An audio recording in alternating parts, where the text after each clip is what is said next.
And it is time now for us to take a look at some of our Alaska news for this Friday morning. It is June 9th, 2017, and as always, we have more stories at our fingertips than we have time to cover in a 3 to 5 minute video.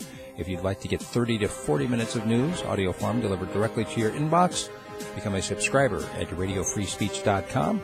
You can email me for details, steve@radiofreespeech.com. The Anchorage police are searching for a stabbing suspect in downtown Anchorage. Apparently, they are beginning to use knives now more than guns. No injuries when a plane carrying 6 people flipped during a beach landing at a bear viewing site. It's the same place where a couple of planes flipped last year. There seems to be some issue with landing on a sandy beach. In a rare revote, the Matsu School Board decided against the privatization of custodial staff.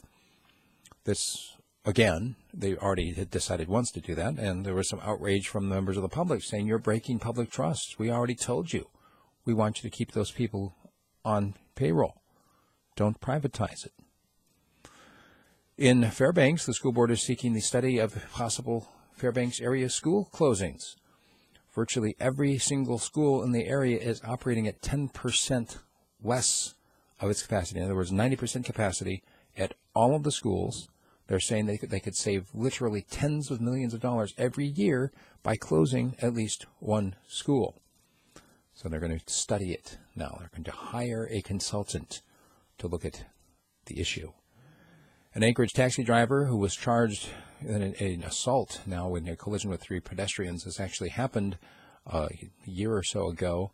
The fellow claimed he thought he was going 25 miles an hour, and he saw the pedestrians off to the side. He thought they saw him and wouldn't step out in front.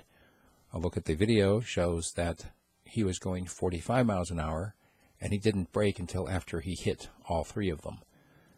The looming government shutdown in Alaska is threatening the $500 million salmon industry because the state requires the salmon fishers to get permits, which will not be available if the state shuts down.